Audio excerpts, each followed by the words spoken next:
안녕하세요. 수다몽더 귀질 스토리입니다. 자, 오늘은 정 PD가 아니라 수다몽이 직접 귀질 스토리를 진행하게 되었습니다. 자, 오늘은 참으로 처복이 없었던 문종 이야기 해보겠습니다. 문종은 세자 시절부터 문학, 수학, 음악, 천문, 의문, 병법에 통달했고 말타기와 활쏘기에도 능해서 문무를 겸비했다며 주변으로부터 친송이 자자했습니다. 세자 신분이었지만 8년간 대리청정을 하면서 실무 경험을 익히고 국정을 운영해 나갔고 세종 못지않은 성군이 될 것으로 기대하고 있었습니다. 아직 왕이 된 것은 아니니까 문종을 세자라고 칭하도록 하겠습니다.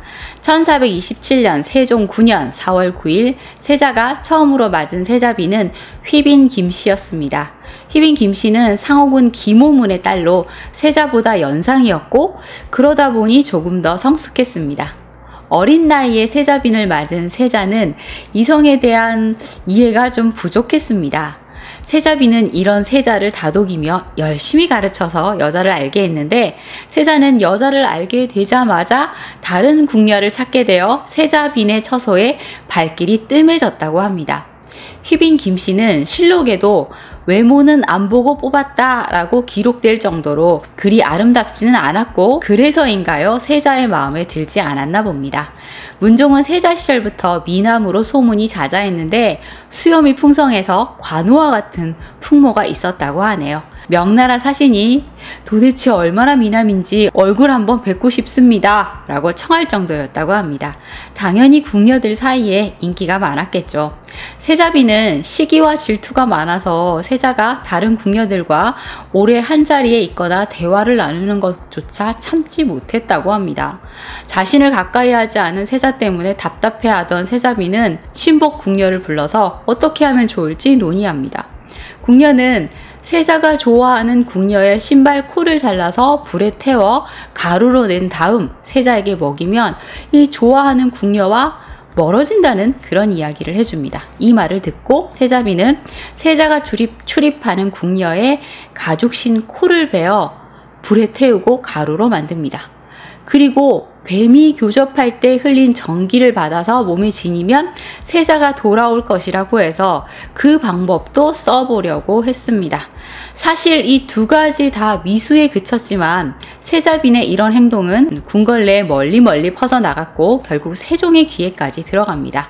그러자 사간원과 대신들의 탄핵이 이어지는데요. 정승 자리에 있던 황희와 맹사성은 어린 세자빈이 저지른 일이니 용서해주자 라는 말을 하지만 탄핵의 소리는 점점 커져갔습니다. 세종은 고심 끝에 세자빈을 패하고 본가로 쫓아내게 됩니다.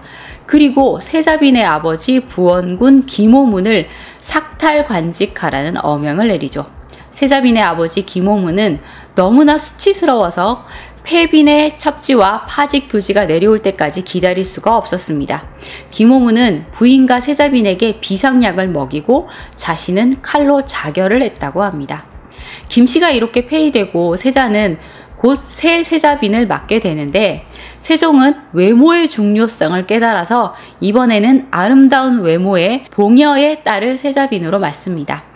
휘빈 김씨가 쫓겨나고 3개월도 되지 않은 1429년 10월의 일이었습니다. 이렇게 세자빈으로 들어온 순빈 봉씨는 몸집이 작고 얌전해 보였지만 이 욕구가 아주 강한 여인이었다고 합니다. 세자는 순빈 봉씨를 감당하지 못했고 세자빈 처소 출입이 부담스러워서 발길이 뜸해지게 됩니다. 이에 애가 탄 세종은 빨리 후사를 봐야 할 게 아니냐며 세자에게 동시에 3명이나 되는 후궁을 뽑아줍니다. 이것은 세자의 사랑을 갈구하는 세자빈에게는 청청병력과도 같은 일이었죠. 이런 며느리의 심정을 헤아리지 못한 세종은 세자빈에게 내 명부의 모범이 되라 라는 뜻에서 연려전을 내리는데요. 순빈 봉씨는 며칠 만에 이 연려전을 집어 던지면서 내가 이런 것을 배워 제대로 살겠느냐 하며 소리를 쳤다고 합니다. 순빈 봉씨가 이렇게 연려전을 집어 던졌다는 소리를 듣고 세종은 또 노발대발합니다. 사실 순빈 봉씨가 연려전을 집어 던진 것은 자신을 찾지 않은 세자 때문인데 말이죠. 이 연려전 따위를 아무리 읽어봤자 무슨 소용이냐는 거죠. 그 뒤로 순빈 봉씨는 세자의 사랑을 얻기 위해서 남자를 사모하는 노래를 지어서 시녀에게 부르게 했고, 또 시중 드는 노파를 시켜서 세자를 처소로 이끌어오도록 압력을 넣기도 했습니다. 하지만 온갖 방법을 써도 세자는 순빈의 처소를 찾지 않았고, 훗날 현덕왕후가 될 세자의 후궁 승희 권씨가 임신을 하게 되자 세자비는 후사가 없는 자신의 위치가 위협받게 될 것이 두려워서 바깥에 울음소리가 새어나갈 만큼 큰 소리로 울었다고 합니다. 마음이 상한 세자비는 세자가 좋아하는 궁인들을 회초리로 때리기도 했고, 임신을 했다거나 낙태를 했다는 거짓말을 하기도 합니다. 하지만 세자의 마음은 더 차가워져서 세자빈의 처소를 찾지 않았고, 절망한 순빈은 그 뒤로 술로 세월을 보냈는데, 답답한 마음에 마시기 시작한 술은 어느새 중독 증세를 보였다고 합니다. 당시 궁궐에는 궁녀들 사이에 동성연애가 성행했는데 서로를 방동무 벗이라고 불렀고, 엉덩이에 붕자를 문신으로 새기기도 했습니다. 그러던 어느 날 권례에 순빈 봉씨가 자신의 집에서 데려온 본방나인 소쌍과 같이 잠을 잔다는 소문이 나돌았습니다. 이 소문은 조금씩 퍼져나갔고 세자의 귀에까지 들어갔는데, 세자는 이제라도 소쌍과의 관계를 정리하면 눈 감아 주겠다고 말을 하죠. 그런데 소쌍이 단지라는 여종을 좋아하게 되자 그것을 알게 된 순빈 봉씨가 질투를 해서 밤낮으로 소쌍을 불러 곁에 있게 했다고 합니다. 소쌍이 잠시라도 자리를 비우면 나는 너를 매우 사랑하는데 너는 그다지 나를 사랑하지 않는구나 하며 원망하고 성을 냈다고 하네요. 자, 이 소문은 결국 세종의 귀에 들어가게 됩니다. 세종의 문초를 받던 소쌍이 세자빈의 강요로 남녀가 교합하는 형상과 같이 서로를 희롱하였습니다 라는 자백을 하게 되죠.